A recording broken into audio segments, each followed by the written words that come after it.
You're listening to a crazy little thing called Lovdev. Today's episode is 115.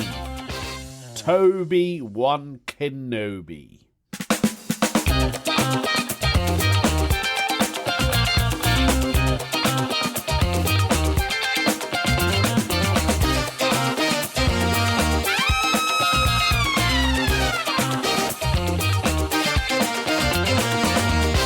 Better late than never.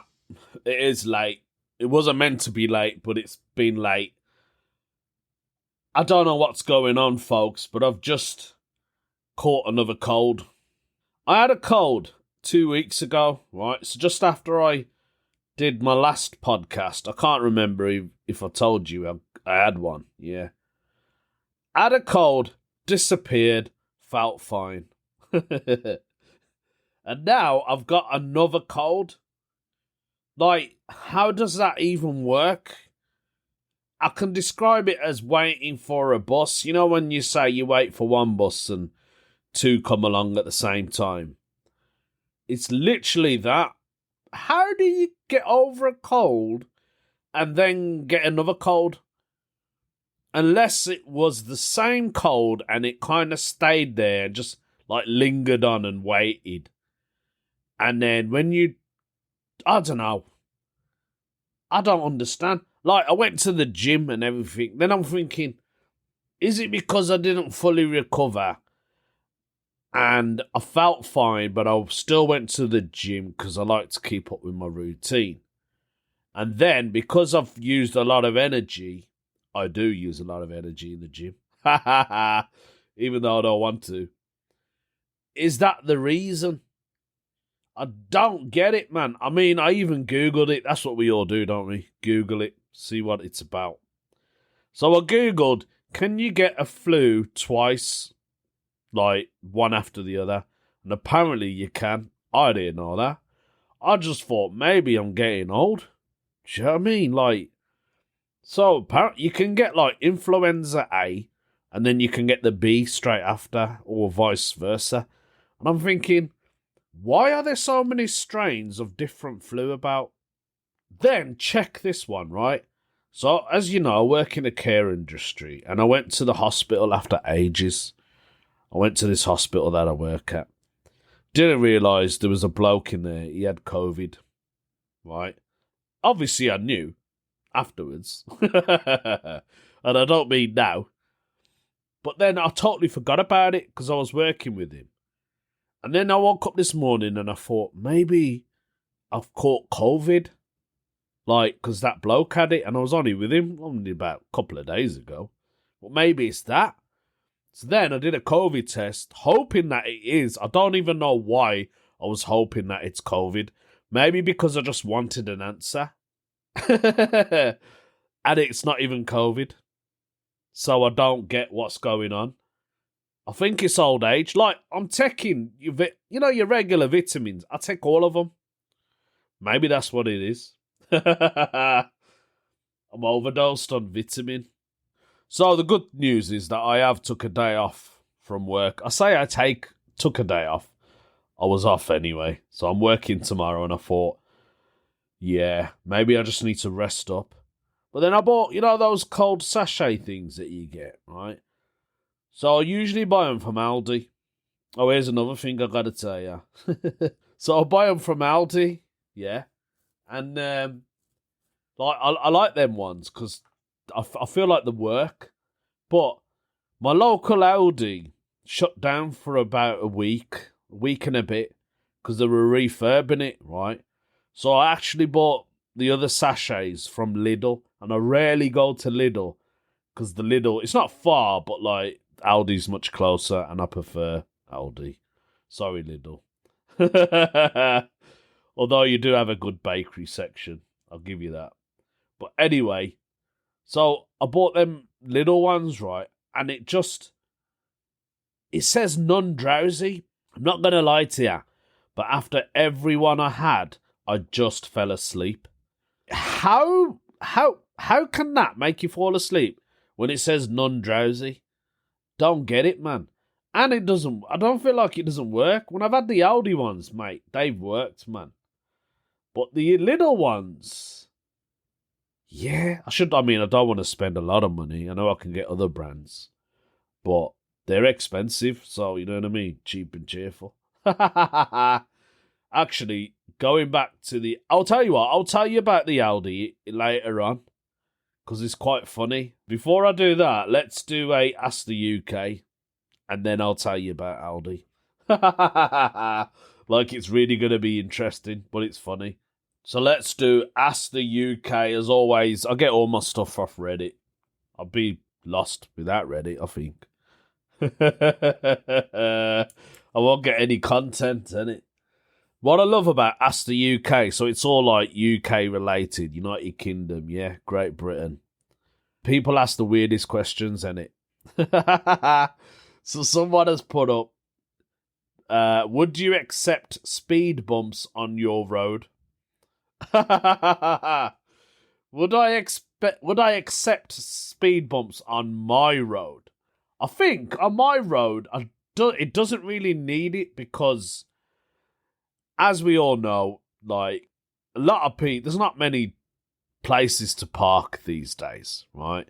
So people just end up parking half their car on the pavement and the other half sticking out on the road. And because my road is quite long, but it is a quiet road, it's not a main road. There's a lot of cars, a lot of houses, so there's nowhere really to park. So it's one of them, like you're going to slow down anyway because there'll be a car on your left, there'll be another one on the right. Somebody will probably be driving down the opposite way, so you're going to have to stop and let them out, or they let you out. Do you know what I mean? You know what I mean? So in that sense, it doesn't really need it, but occasionally I have heard people driving really fast. You can tell, from the sound of the speed, they got that big exhaust pipe that sounds like a frigging ship horn, right? So sometimes I think, yeah, you need to slow down, mate. Stop being a twat. Do you know what I mean? One of them. So, yeah, on my road, nah, probably not. But where I live on a bend, so there is a blind corner. I do think sometimes maybe we could do with one speed up there just to slow them down. But you never know. These days, I was in Sheffield the other night, right? I did this bingo calling thing. And Sheffield, I didn't know Sheffield is so hilly. I've been there a couple of times. And I can't remember where this bingo gig was. But they actually do have a comedy night there, funny enough. I saw a leaflet afterwards. But it was in a place where it was, I remember going up quite a lot of hills just to get to this venue. And it was all like 20 miles per hour zone. There weren't any real speed bumps, but there was a lot of 20 zones. And I thought, blimey now, how many 20 zones has Sheffield got? There's a lot. But going back to the speed bump thing, I hate a road with speed bumps, I'll be honest. Because it just ruins your car. Especially if you're speeding. I suppose that's the whole reason behind it, innit? It's to make you slow down. It's the ones, right? I don't know if anyone has noticed this. Costco's got speed bumps, right? I don't know why I'm bringing them into it, but they've got those plastic ones. The really small, sharp. Right, you guys know what I'm talking about. They are annoying. They are probably the worst speed humps you can get ever. If it's tarmac, they're not too bad because it runs over smoothly. But when it's them plastic cheap things, I feel like they just ruin your car because my car bounces when it goes over them. Oh, what is this podcast turning into? Basically, this person has put down, I live on a small cul-de-sac. Why would you need a speed bump with a cul-de-sac? You're not going to get anywhere, are you? Of about 100 houses, it's fairly narrow, but comes almost straight off a bigger road, like a Y. As a result, people come shooting down that road at 30 plus miles per hour. Speed bumps on your road can be a pain as you're on them all the time, but would they be a compromise you'd accept? That's what he's put down. It depends, do you know what I mean? If there's a lot of deaths, people getting injured, then yeah, I'd accept it because it's the only way you're going to control people from speeding, unfortunately. There's a lot of debate going on about that actually at the moment, especially in Birmingham where I live. There was a lad who was driving down a main road in Handsworth on Soho Road, and he was late at night. It wasn't even like well, late, but it was like 8-9 o'clock, and he ploughed into another vehicle and killed that person. So you know what I mean? It's like there's no need to speed. Like the only time I speed, I'll put my hand up, is probably on the motorway. But I only do it if the road is clear. You know, if there's not many cars, I'll go over 70. I'll go between 70 and 90. That's probably my limit. But you know, you can't speed. You can't do it. It's not good. That was Ask the UK. I thought I'd mention that. I don't want to put any downers on anyone. I mean, I'm downers on myself with this cold. You can probably tell. I wanted to tell you about the Aldi because it was quite funny, right? Basically, as I said earlier on, our Aldi had a refurbishment. Yeah, that's the word, isn't it? So, the Aldi that I go to, it's been there for years, man. Actually, before it used to be Quick Save. Used to be a supermarket called Quick Save, and then they went under. It turned into this Aldi, and it stayed the same. I think over the years, the only thing I've noticed they did was they put in those self-checkout machines, which wasn't that long ago. That was less than 6 months ago. So it was very old school Aldi. And I knew where everything was. Do you know what I mean? Get in the Aldi. I know my way around. I knew how to pack my trolley. And then they refurbished it. Yeah, and I thought, I need to do the big shop. So I need to go down there. And I went down there.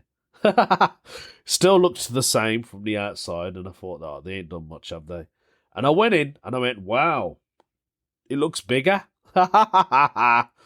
It looks generally bigger and longer. I don't know why. But they moved everything. Do you know what I mean?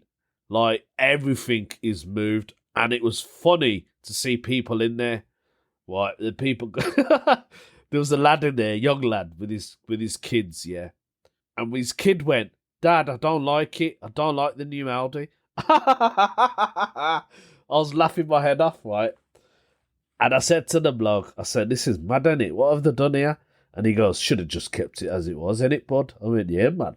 I said, why have they done that? Just leave it, innit? There's nothing wrong with the old one. The old one had character. Do you know what I mean? It was so funny to see people in there, like, shopping. I said to this one bloke, I said, sorry, mate, I forgot to pick up the pizzas, because I went past them the first time. I didn't realise they were there. So I went, and that was what annoyed me, was that I had to stop and go back and look for something, and I didn't like that. Whereas before, I knew where everything was. And there was this old geezer, and I went, sorry, mate, I was meant to get them pizzas.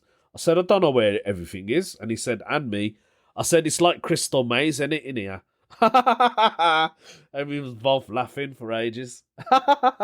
Crystal Maze. And then I got to the till, and they've got a lot of new staff, right? Obviously, new Aldi.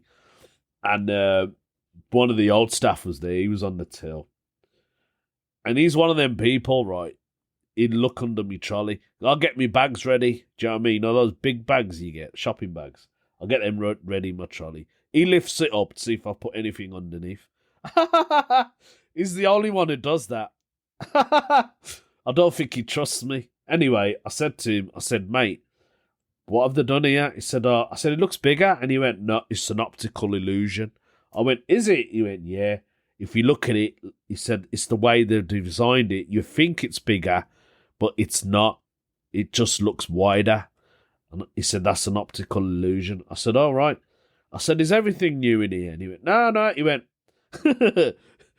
the card machine's the old one. The printer's the old one. He meant the thing that prints the receipts. And I went, all right. And he went, and the furniture. He goes, look at this chair. They just kept this chair. They didn't even give us new chairs. And I said to him, that's what happens. Wherever you work, establishments never think about their staff. Just like the NHS. So I wanted to tell you that. I don't know why, but I thought I'd mention it. Because it was something that happened. Maybe you've noticed that. Maybe you've been to an old, you've had an old Aldi and they've done it up and you just don't like it. I don't like it, man.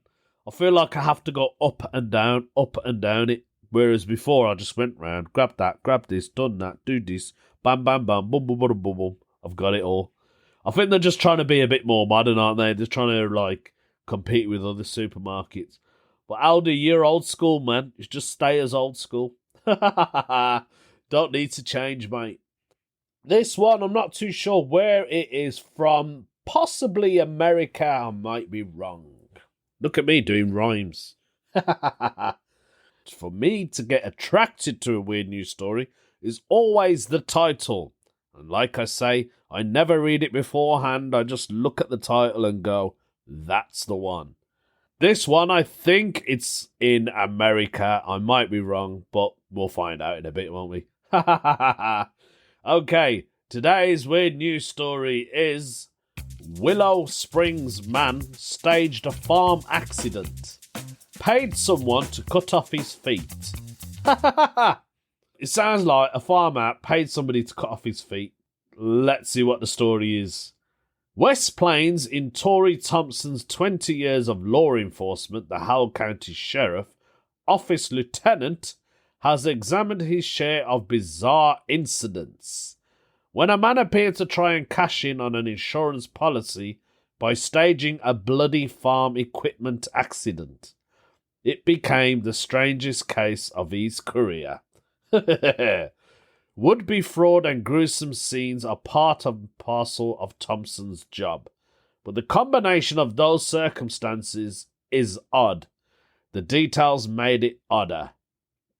In November, the Howell County Sheriff Office sent out a relatively vague press release to local media about a situation involving a man in Willow Springs who had lost his feet in an apparent staged incident with a brush hog. That's a rotary mower often attached to a tractor. Lost was a literal term, as the severed feet could not be found by responding medics and law enforcement officer. No other details were provided amid the active investigation. The case was recently closed. Thompson shared details with the news leader on Wednesday about the event that piqued much of the South Central Missouri County's curiosity. So it is America. It was a poorly executed plan, Thompson said. I've never seen anything quite like it. When the call came into an emergency responder, it was described as involving a man whose feet were severed while brush hogging. But Thompson said it was quickly apparent the incident was staged. The feet were freshly severed.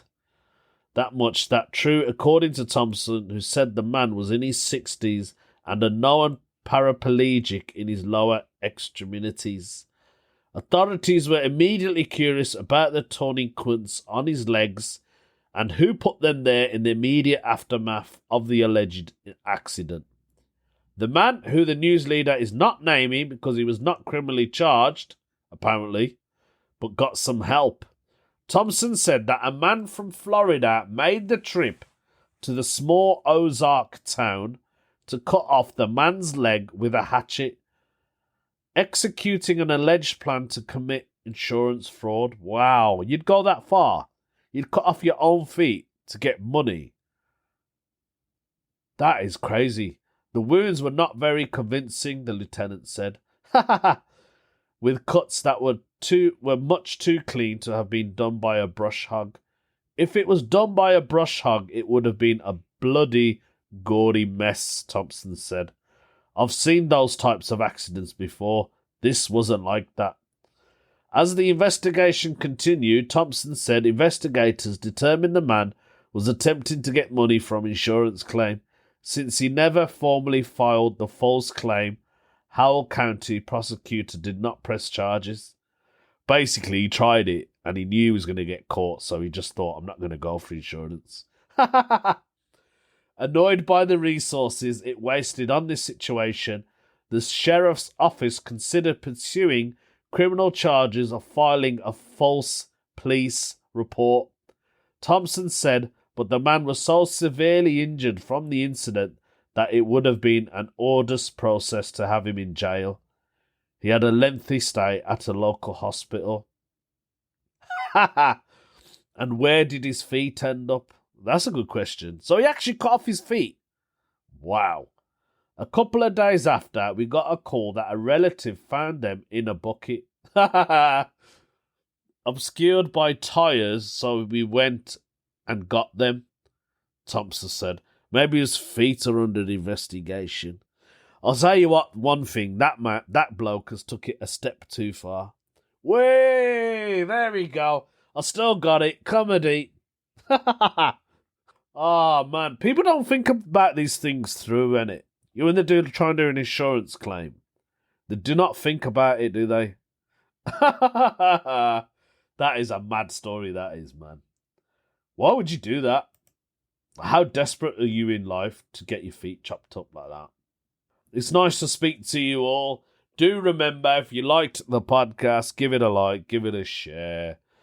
Leave a little review on the Apple, on Spotify, whatever you listen to. If you're able to leave a review, it does really help. Trust me, it will push me back up in at least the top 50 or 100, even that. All right, guys. Take care of yourselves. Don't do anything stupid like the last bloke did. And I'll see you on the next episode.